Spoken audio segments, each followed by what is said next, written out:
y'all, it's Emmy. I'm even starting the y'all like Michelle does. Oh man. Okay, so if you can't see this giant stack below me, this is another Witchin, Stitchin, and Bitchin. I'm not gonna be stitching. This is really just turning into a Witchin and Bitchin, basically. But I'm not gonna be stitching only because I'm gonna be doing some book reviews. And not necessarily reviews, but just like if you guys are interested, here are some books that I really enjoyed certain parts of that may be cool for you. So I have a lot in front of me. So I'm gonna start it off with like general books. And what I mean by general books are books one could purchase or check out from the library that wouldn't be suspicious. And that sounds horrible, but let's be honest. There are places in this country, in the world, there are groups of people in this country and in the world where if you say witchcraft or paganism, specifically witchcraft, it will get met with a lot of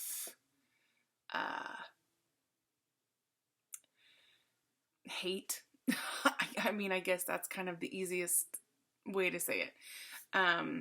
Most people will be very concerned, and they will, in my experience, they will let you know about their concern, which is fine. I very much invite people to be concerned about me.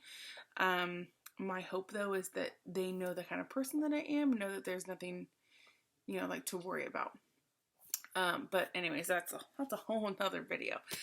So I have just a little stack of books that would be like, if you were just wanted to know a little bit more about it, you could get these books and they would be very inconspicuous on your bookshelf because they're just kind of general things. So the first one is actually one of my favorites, and I got a lot of them new, but I also got a lot of them used, especially ones like these. They're in the bargain bins at Barnes & Noble, and so you can get them. I think I saw some stickers on some of them for like $7-8, and even cheaper if you're a good hunter. Okay, so this one is called The Book of Goddesses. And obviously this one is very helpful and very knowledgeable because one of your main deities is going to be a goddess. Some people only focus on the goddess because there's certain things that they really connect to with the goddess. So this one is by Chris Waldher. And it is really cool because it's very diverse. And that's one of the reasons why I really, really like this book. This book also inspired... I think it's actually a tarot deck. It may be an oracle deck, but it's literally called like Oracle of the Goddesses or Tarot of the Goddesses, and the illustrations are the same in that deck, and it has a very feminine energy deck to it.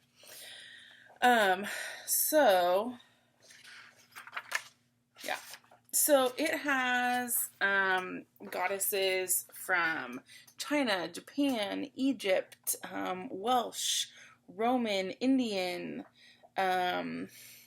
Tibetan, Aboriginal sister goddesses, Mexican, Cuban, Slavic, Sumerian, Hawaiian, African. There's at least one from some of the main cultures that we have. And there's, let's see. So there's 26 altogether, which is awesome. As like I said, just as starting out, it's great. The illustrations are beautiful and fantastic. There's usually, I think every single one of them has a really nice full page illustration and then at least a page of information about them. Their, kind of their story. And the illustrations are just gorgeous. I don't know if you guys can see that. They're very soft, which is nice, especially if you get a goddess like Diana. who, I mean, she's the, she's kind of like the goddess of the hunt, basically. She would be the female equivalent of the god of the hunt. So she's honored as the mother of wild animals. So, yeah. Another one. So Freya, she's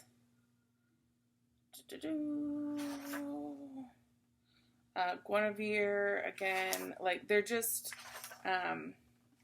gorgeous. I just love these ones. So this would be one of those books where I'm like, we're already at 5 minutes and I've gone through one book. So this would be one of those just inconspicuous books. It's called The Book of Goddesses. Chris Waldeher, I think is the name. I can't, but yeah, awesome. Really great book. Okay, I don't even know where I'm going to put all these, you guys. Awesome. Okay, the second one, this one is a little bit more, this is honestly the only herb book that I have. And it's Cunningham's Encyclopedia of Magical Herbs. So obviously the word magical may get some red flags for people, but this is a fantastic book. This is a fantastic book if you have any ideas about magic or witchcraft in general, or if you just really want to know meanings of plants. This is the kind of book that's going to tell you any single correspondence that you would ever want to know about a certain plant. So for instance, let's just turn to one real quick. So let's say, we have fern, right? There's literally just information.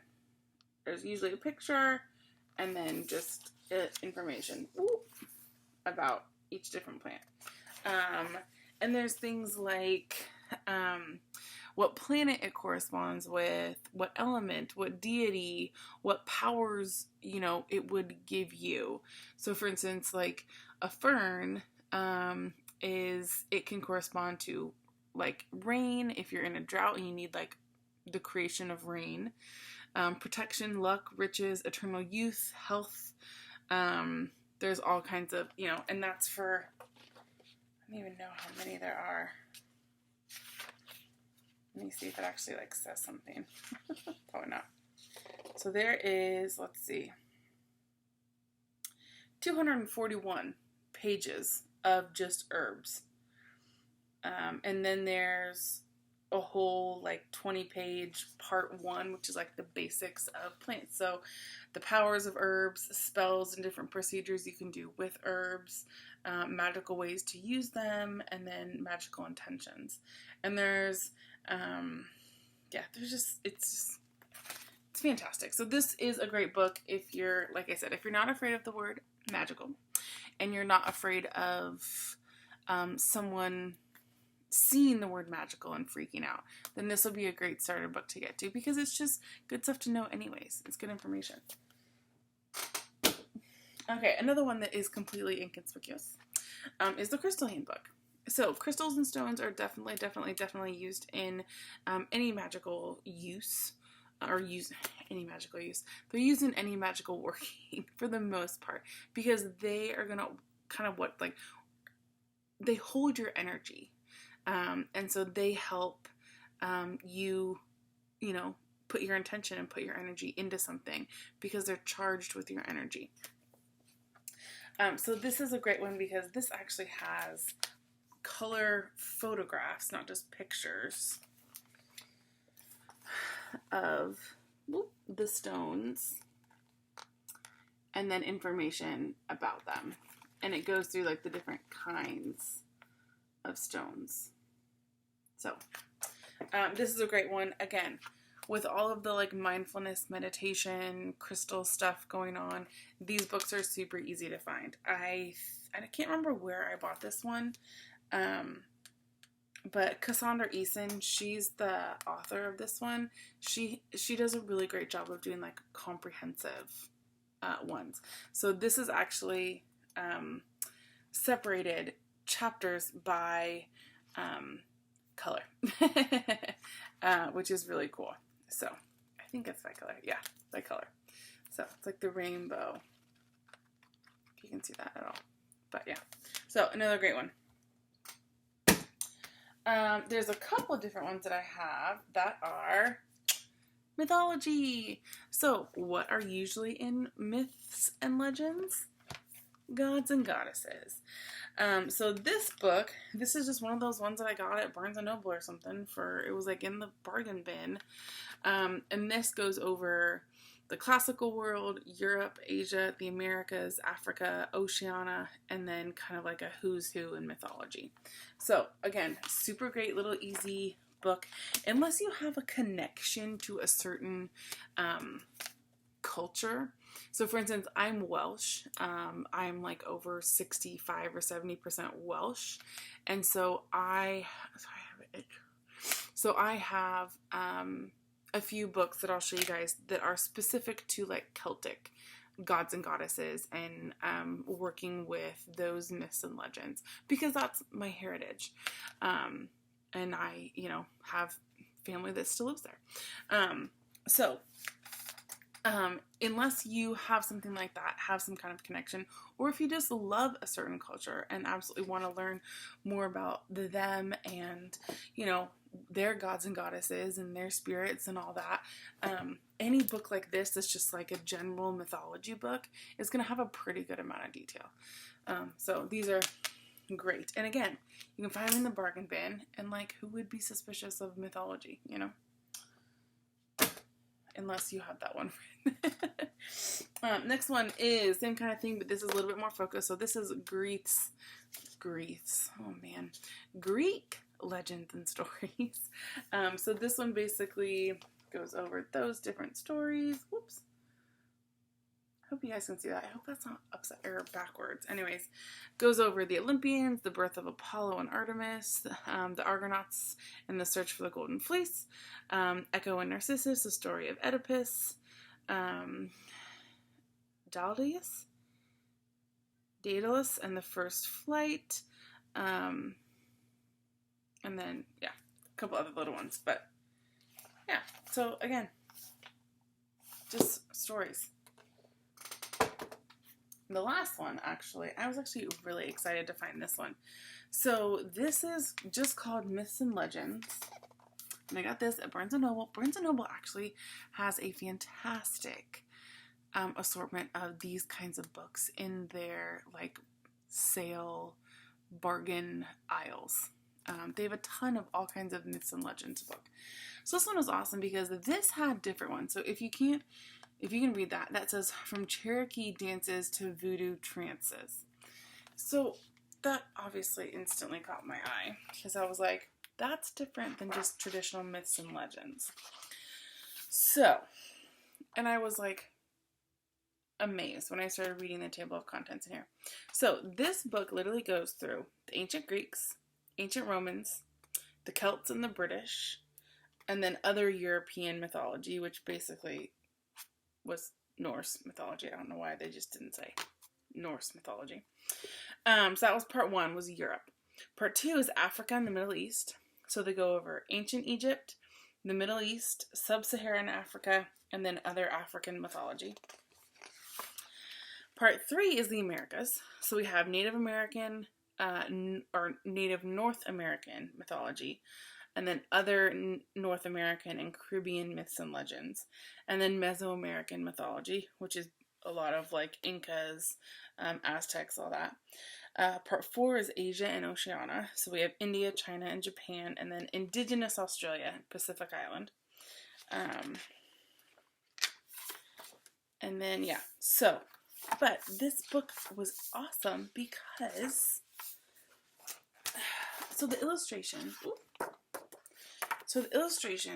are fantastic. And then also there's like super awesome pictures of like when they found things. I'm dropping books everywhere. So this was just one of those really cool books where if you didn't just look through them at Barnes & Noble when you don't need to be buying anything anyways, great books. And it's hardback. I mean, you can't go wrong with that. That was an awesome one. Myths and Legends by John Pemberton. Great book. Okay, so that is all I have for specific, like nondescript books. Where if you needed to hide it from, or not hide it, and this sounds horrible because like I don't want people to feel like you have to hide something because it's bad. It's not bad. The connotation is bad. Unfortunately, there is a huge image and idea of what witchcraft is, what paganism is, what a witch is, and they're not good, unfortunately. I wish we could go back to the Sabrina the Teenage Witch days or the Bewitched days, but we can't. You know, now we have, you know, just bad things. A witch is a bad person. They're a Satanist. They kill babies. They, you know, do ritual sacrifices. Like, that's what it is now when you say witchcraft. And maybe that's just my experience with it. But in my experience, that's what happens when you say witchcraft. So when I say, you know, these books may not, really what it is that those books are not going to bring attention to the fact that you are interested. Maybe not in pursuing a religion like paganism, but that you're just interested in what it's about. Those books are not going to bring someone over to your bookshelf and be like, why are you looking at this book? Because it really has nothing to do with magic or paganism or witchcraft. The next stack of giant books either say witchcraft, Wicca, or paganism in them. So, here we go. Okay, so first and foremost, we'll just get it started. This was a great book. It's called Wicca, the Complete Craft, by DJ Conway. This is just one of those, if you want information on it, it's a great book. It's big. I like a meaty book, especially if I'm learning something new. This book goes all in about, you know, what is Wicca, a course in Wicca is kind of what they call it, and there's a bunch of different chapters. There's a bunch of rituals and spells in here. It's just like if you wanted a lot of these books are kind of like what they would call like a one-stop shop book. But of course, because I'm me, I have to have all of those books. So, Wicca, the Complete Craft, nice book. Yeah, it's great. I like her writing. There's definitely a couple authors that I'm not really a fan of, only because of what they tell some other readers to do. But we'll get into that because I have one of these books in there. So, Wicca, the Complete Craft.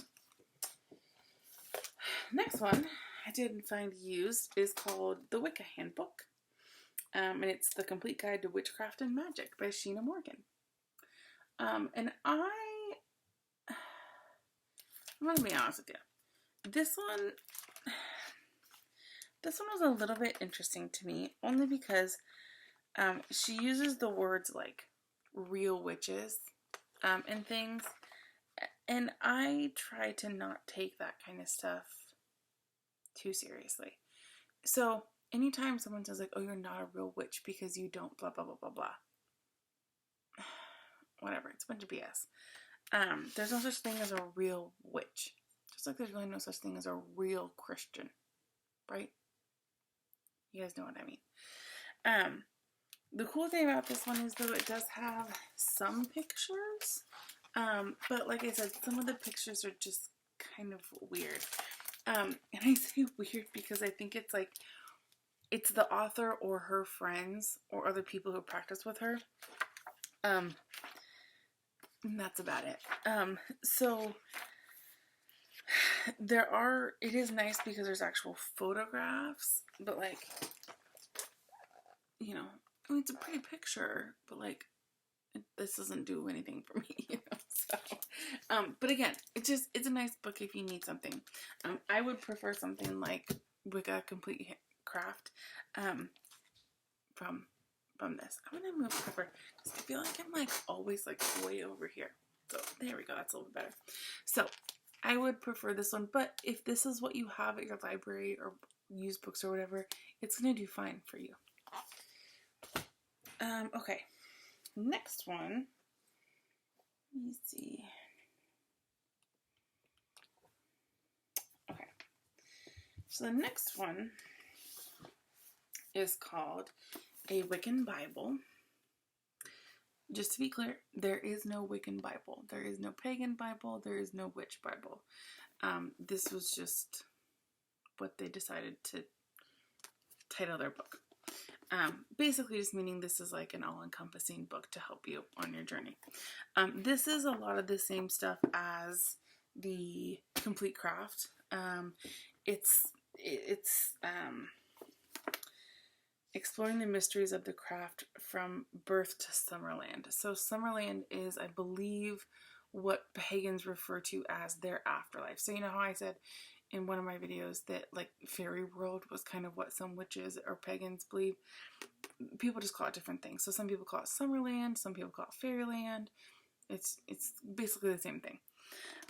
So this is, again, just a book with all different kinds of informational stuff. So it's another good book. I'll show you a couple of like my favorites. This is one that I got as really just a reference, and it's called The Witch Book, and it's quite thick. So this is an encyclopedia. So literally any term, if you literally just wanted to go down the line of information and correspondences in alphabetical order, this is the book for you. Again, super informative, super informational. Something that I just liked to have. I got this one used on thrift books, I think, for like $3 or something. Just a great resource for me to have, just in case I ever needed something. You know, I just like to have things in there. Okay, so that's that one. Next one is one of my all-time favorites. So Timothy Broderick did something called Wicca a Year and a Day. So traditionally, if you are studying under someone and you are learning how to be a witch or how to be pagan or, you know, start a Wiccan path, you study for a year and a day. And that has to do with Caradwyn's Cauldron. So, and I can't remember specifically, but I believe Caradwyn is one of the, oh, it's going to drive me crazy now. I get a couple of them mixed up. So basically, Caradwyn had a cauldron where supposedly, and anyone, if they do their research, can totally let me know if this is wrong, but she, where all basically like magic was manifested from. So she needed to like go inside of this cauldron and like become a powerful self. So she had a guard or a helper or her apprentice or whatever protect her while she was like within the cauldron, because it was like a big giant cauldron. She was in there for a year and a day, and when she emerged from the cauldron, she was a witch. I don't know if she's considered like the first witch. It would make sense in that story that she basically went in like a mystic or something, you know, a healer, and came out a witch. Like I said though, I'm not super familiar with that. I'm a bad witch, I know. So traditionally, if you are and now that I said that, if you are studying to be a Wiccan and follow a Wiccan path, you study for a year and a day with someone. You are basically an apprentice. Or you are a solitary person, that's fine, but you still are to follow certain learning targets, I guess you could say. That's the teacher coming at me. Certain goals that information that you should know and be familiar with by the time you reach a year and a day. So basically, what Timothy Roderick did was he turned that into a book. Mainly for solitary practitioners to do on their own, but for covens and groups as well. And basically, it is a year and a day in book form that you can literally follow like as a journal. So I started this, and because I'm not Wiccan, I didn't necessarily feel like I had to do it within a year and a day, because technically you need to start it, and it's a year and a day from when you started. I just basically, every time I get an urge to like reconnect with my like pagan witch self, I do a couple days of exercises. And I actually just use this book as like my journal. So, and I'll show you because I don't mind showing you. So I write right in the book.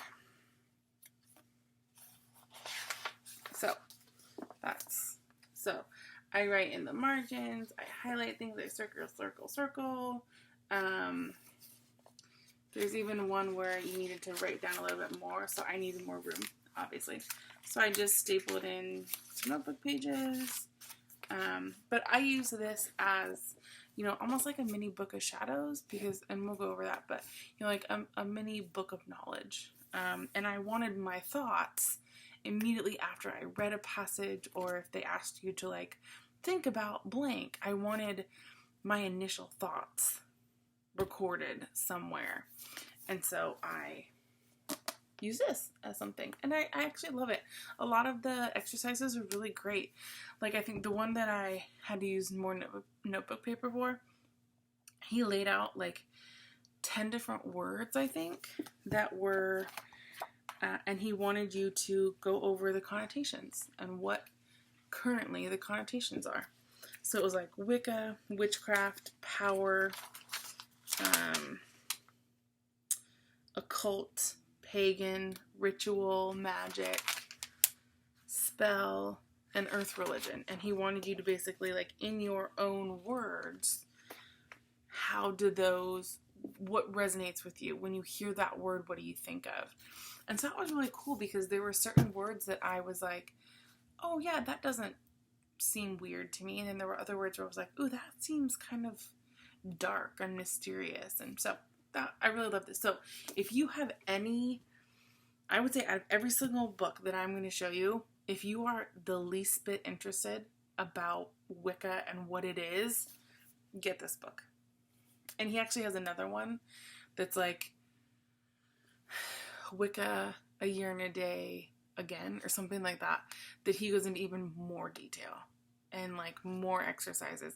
Because I think a lot of people, especially if you're a solitary, they were kind of like, yes, reading is fantastic, but like also, you know, like I want to just have like something to tell me what to do, you know? So that one is an awesome book. So this is the one that I went back and forth between if I wanted to show you guys, but I feel like some of the things are very easy to grasp because of the title of the book. So, Silver Raven Wolf. It's called Teen Witch. So this book is obviously geared towards teenagers. And I'm going to preface this book and this author by saying there are some things that she does that I don't, there's some things that she encourages that I don't agree with. Number one, in this book, I think specifically, she says that if your parents don't agree with you participating in Wicca or witchcraft or paganism, just hide it until you're 18. Okay, I don't agree with that. No matter how religious your family can get, no matter how overbearing your parents are, until you're 18, like, you're living under their roof. If you're living on your own, totally different story.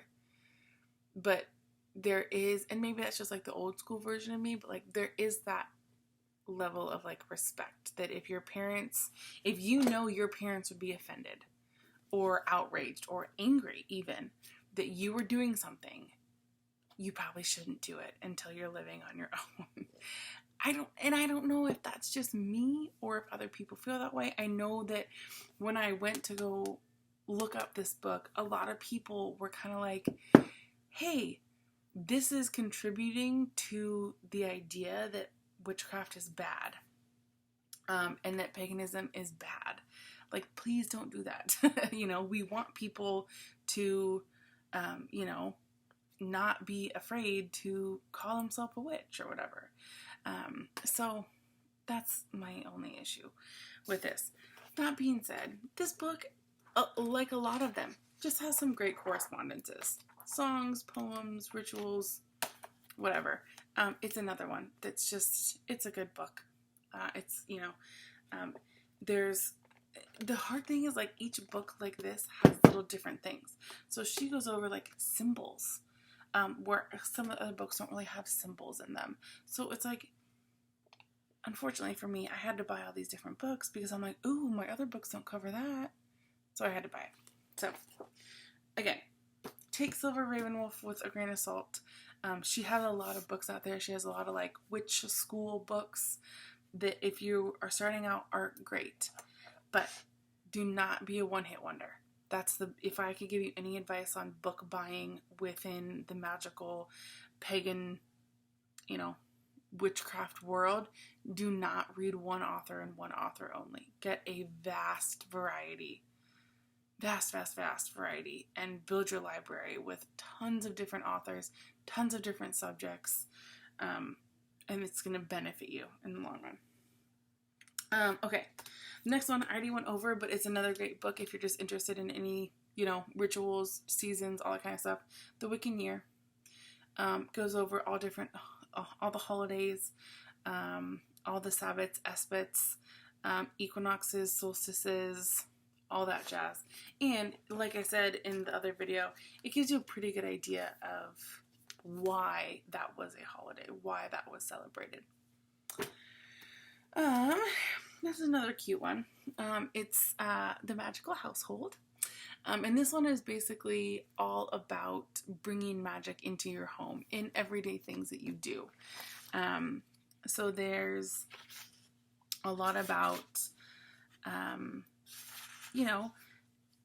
it's all about being intentional with what you do. So if you are sweeping, and as you're sweeping, you are saying something in your head about sweeping away negativity, and maybe you light some incense as you're sweeping, and in your mind you're visualizing negativity being swept out the door. Congrats, you just did your first spell. That's literally how easy it is, and that's literally how direct they can be. A lot of people joke, but it's like, no, if you want that shit out of your house, sweep it out.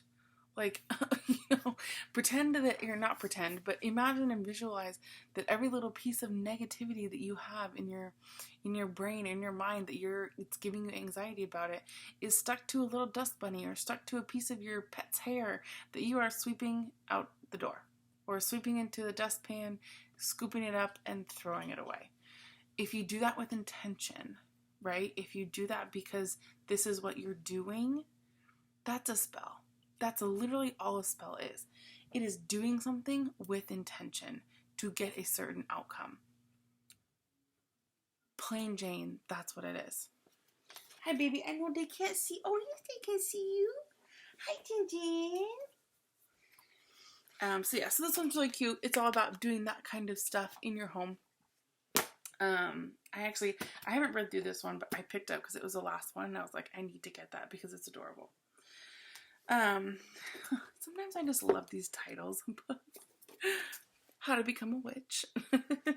So this one's by Amber Kay and Azriel Aaron, I think is how you say it.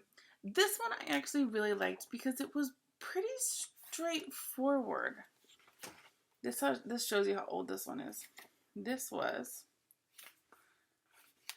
my commencement, my graduation from the U of O. This is hilarious. Oh, I love that that's my bookmark. Can I name in here at all? That would be kind of cool. No, it's not. sucks. But anyways, okay, so this is another one of those just like catch-all really great books that has a lot of information in it. Again, if you can only find this one, it's a great book. I liked it because it was very, like, I hate saying like user-friendly, because that's always like a technology term, but this one was it was very like beginner-friendly, which I liked a lot. Kind of like if you had to start from like basics day one ground level, this was a really helpful book. I got it after, but I still thought it was a really cool thing.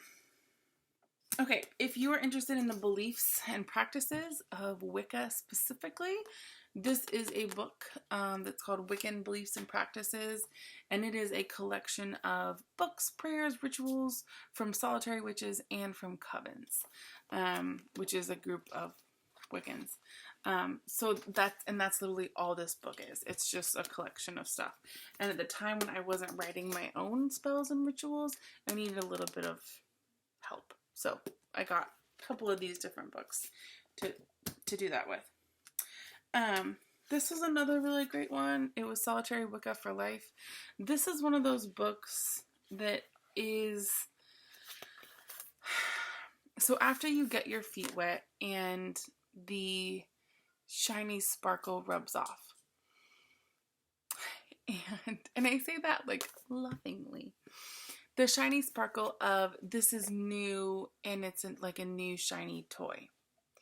So this book is basically like the little things. So one of the topics in here is like, does the circle that you cast really have to be 9 feet?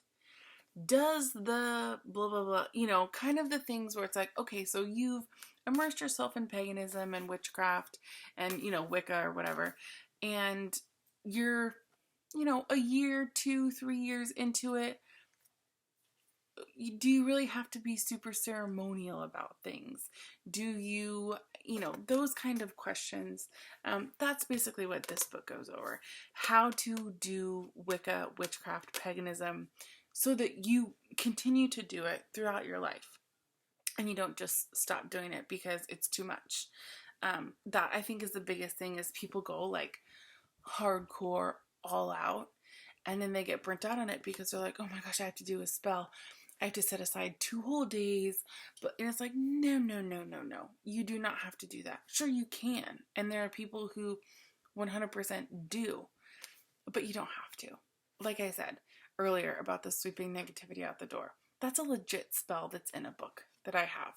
Like, and it's not about like shortcuts by any means. It's just about like, in order for you to do this and for order for it to work for you, you have to do it so that it fits into your daily life. And not even your daily life. Maybe it just fits into a part of your life that you have time to do it. That's it. You can't, if you can't sustain it, you're not going to do it. And so why waste the money? I sent my glasses. So that's what this book is all about, basically, is how to make it work for the rest of your life. So the back is like, master the craft on your own. So, yeah. It's sad though, because every time I go to look at these, a lot of these have tags from Borders, because I got a lot of these from Borders before they went out of business. They had a way better selection of like new age occult books than Barnes & Noble does. Okay, so this one is called Living Wicca, kind of along the same lines of the Solitary Wicca for Life, but so Mr. Scott Cunningham is fantastic. Although he is, there are some books of his that I very much enjoy. Scott Cunningham's Encyclopedia of Magical Herbs, fantastic book. There are some books though where I got the vibe of this is the way to do it. And one of the things that drew me to Wicca was that you can do it every way you freaking want to. This was kind of one of those books. If I had to pick one of these to recommend more, it would be this one, for sure. Only because this doesn't have, and I say that because I think people see Scott Cunningham and they think, oh my gosh, yes, he is like the #1 person to go to about Wicca and witchcraft. Well, sure, but now there are so many people out there that have been successful and that are living their lives as a Wiccan or as a pagan or as a witch who also have a ton of knowledge. The other thing is that, like, freaking Cunningham wrote his books in like the 70s. A lot of his books. He died in 93. I think I said that earlier.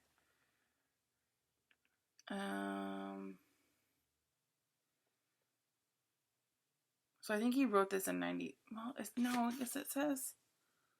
That doesn't make any sense. Okay, so he must have written this in 1993 and it didn't get published until 2008. Which I guess sounds about right.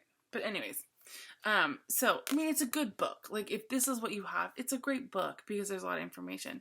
But again, take everything you read with a grain of salt, do what works for you, and make sure you get a variety of authors. Because then you're not just going to be stuck to, like, Scott Cunningham says this, Raymond Buckland says this, Silver Ravenwolf says this. You get a whole mix of people, which is wonderful. That's what you should be doing. Okay. I talked about this one in another book, or no, another video, Wicca for One. This is a Raymond Buckland one. This is a great book as well. He's another one of the kind of, forward front men of Wicca in the US. This I also used as kind of a study book. I highlighted, wrote in the things. Another great one. Okay, so this one is Lorwyn's Complete Book of Correspondences. So as you guys are doing or looking into spells or rituals or anything like that, you're going to look at correspondences. And correspondences basically are things that correlate to what you are wanting to manifest.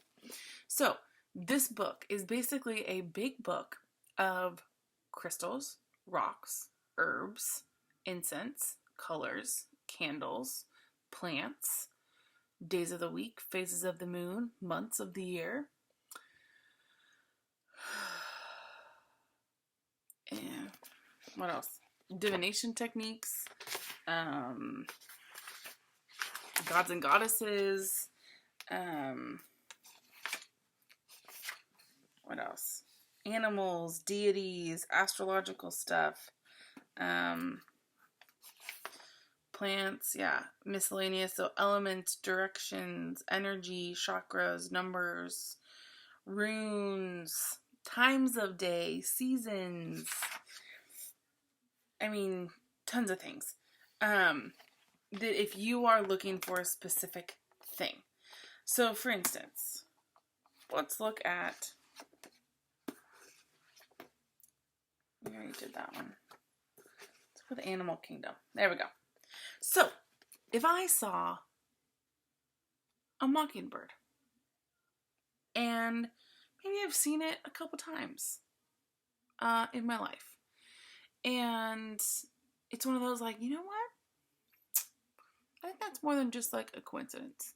For me, if I see something more than 3 times in a row, or like 3 times that day, I'm like, that's something. So let's say I saw a mockingbird and maybe I saw it 3 or 4 times that day in different areas, right? So not just in front of my front yard.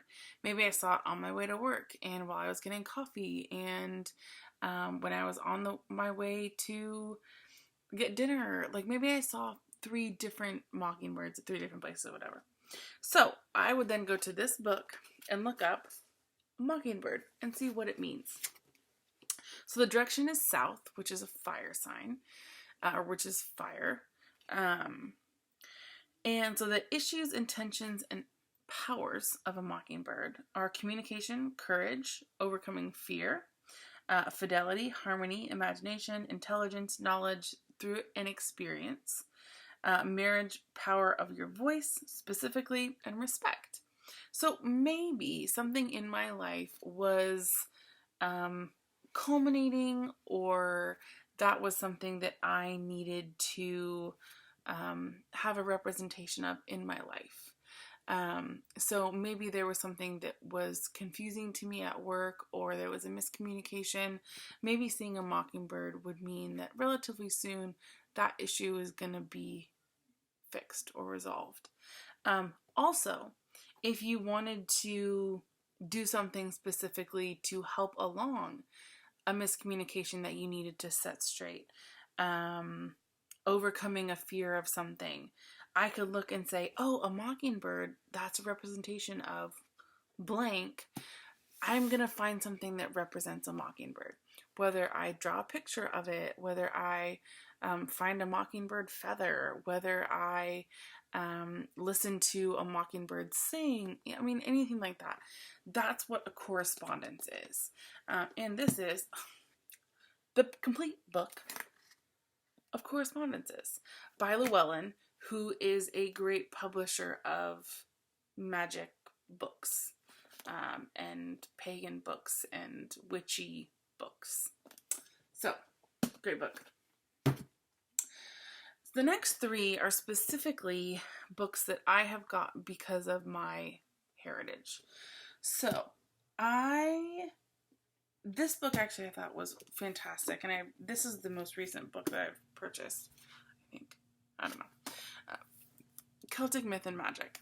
So this is basically a complete book about myths and legends in old school Celtic magic that I got because I am Celtic. I'm a Celt. So I really enjoyed this one. I mainly got this book because I had a calling, kind of. I had an instance where I thought I was being called by a goddess. Now this goddess, her name is the Morrigan. She is Celtic, and she is basically the Celtic goddess of... She's like the warrior queen. Well, how do they... Okay, hold on. She's just like... I hate saying like the boss lady, but like she's a fucking baller.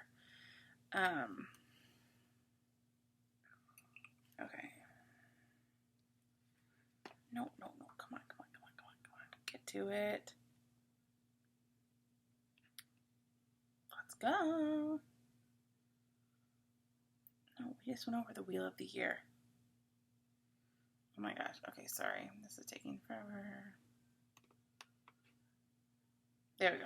Nope.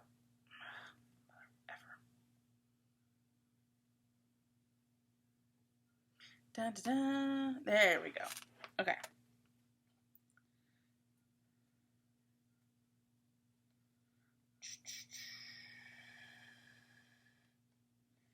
Okay, now let me find her.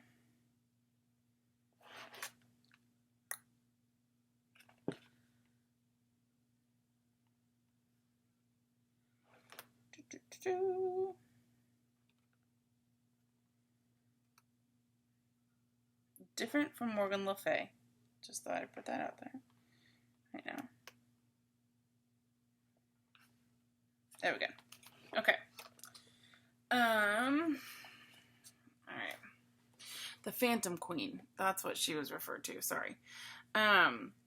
So, I'm just going to read a little bit about her because she's a baller. Okay. She's like freaking amazing.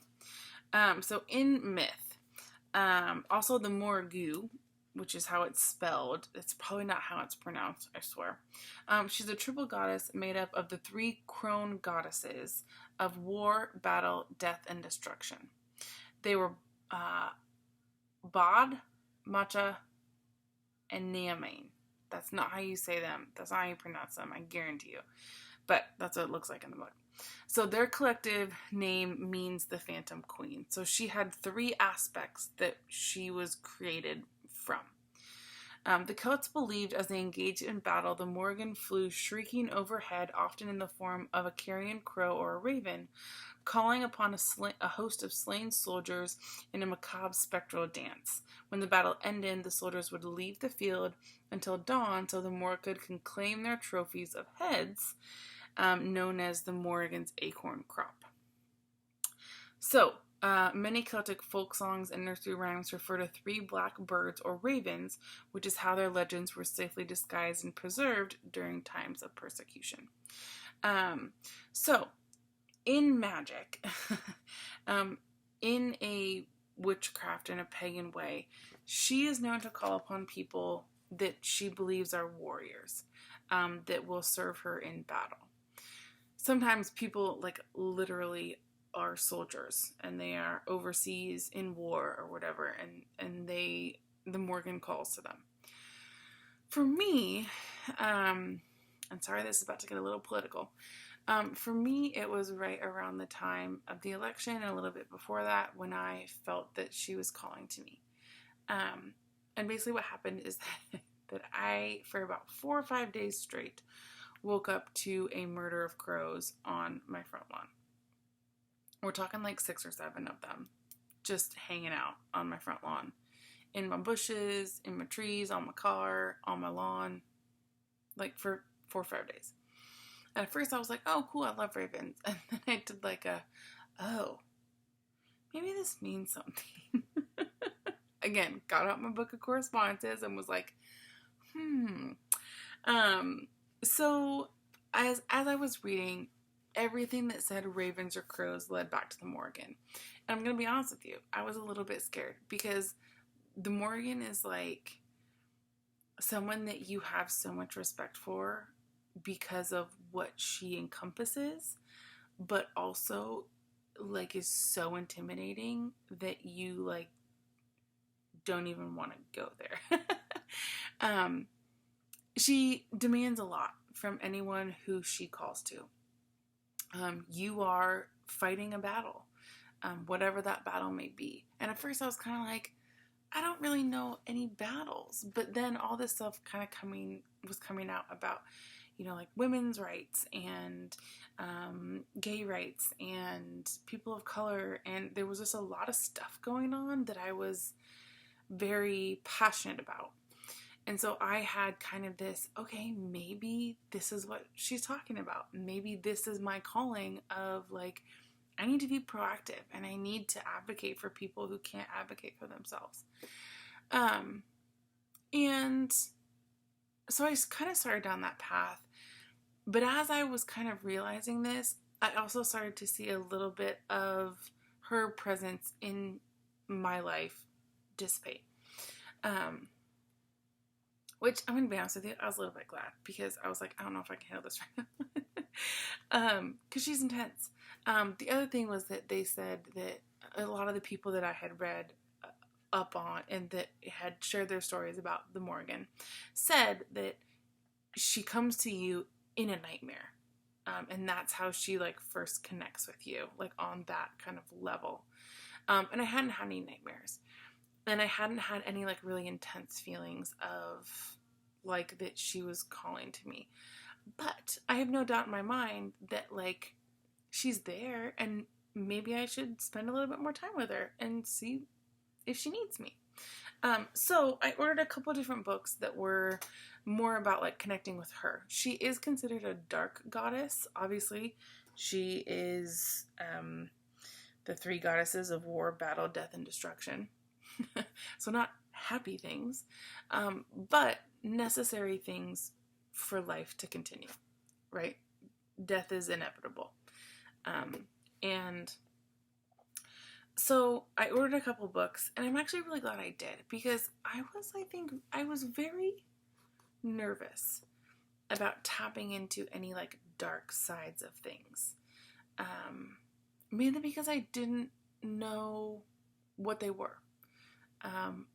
For probably most of you, I very much was brought up with a good and evil. And the more I started really learning about the darker gods and goddesses, the more I really found out they're just the yin and the yang. You have to have, in order to have good, you have to have bad, so that good is good and bad is bad. And it's the same with kind of like the light and what would be considered like a dark goddess or a light god or goddess. Because to any happy thing, right, there's always an underside of a rock. And that's kind of how I explained paganism to people. There's always those two sides. There's always the side that gets sunny and grows beautiful green plants, and there's the side that is decaying things, that things, eventually grow out of, but it's death and destruction, basically. So anyways, so this book called to me, and also I was doing a lot of research about like my ancestry and stuff, and so this one really just kind of caught my eye. The two that I bought specifically when I was on the path of learning more about the Morrigan was Dark Goddess Craft, and this one actually, I think this one is all about the Morrigan. She's also a very big, like, transformation, right? So, like, if you're one of those, like, you're going through some shit and you need some help, like, being, like, a badass, not gonna take her name. That's a lot of what she's about, too. So, yes, I believe this one... So this one actually has to do with a couple different dark goddesses. So this one is the Morrigan. So I'll just read a little bit of part of this. It kind of explains. We call her the crone, the goddess of the underworld, the goddess of death, the dark goddess. She rules over everything that we fear. She offers us wisdom in exchange for pain. She's the Morrigan, enticing her favored warriors into frenzy on the battlefield. She's the washer at the ford, kneeling while she washes the bloody clothes of those destined to die. She is Hecate, who lights our way through the underworld.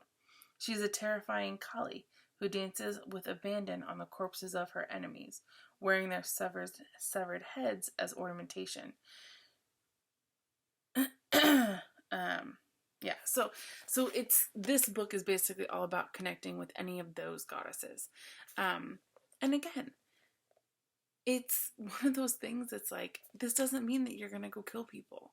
This doesn't mean that you're going to like be a horrible person.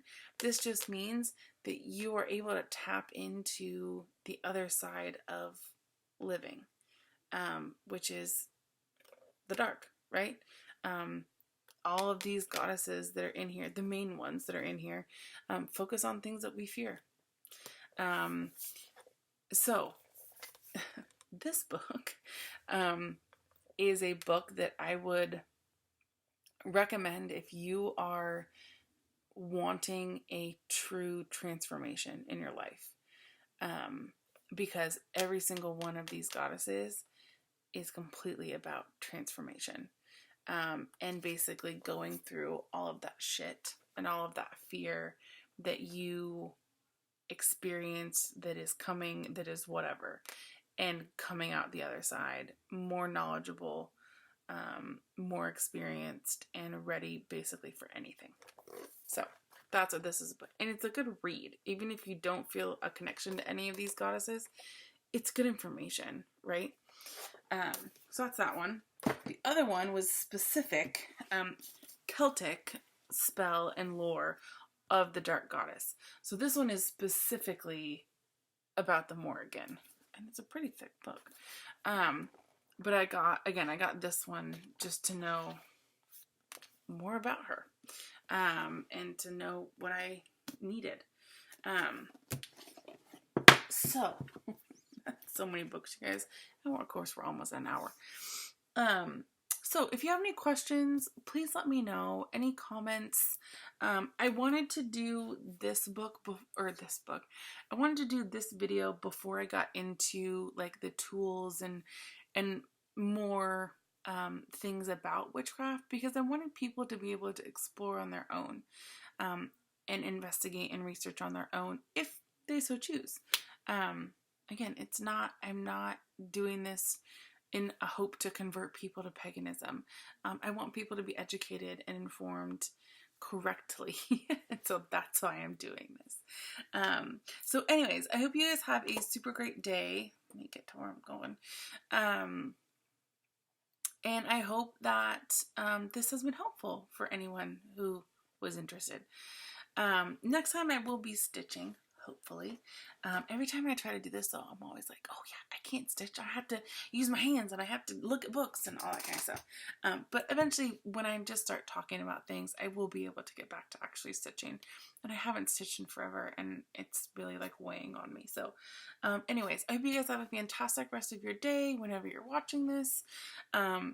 And I will see you next time. Again, if you guys have any questions, comments, any other stuff that you would potentially want to learn about, please, please, please comment it down below, or message me if you don't want it to be public. That's totally fine too.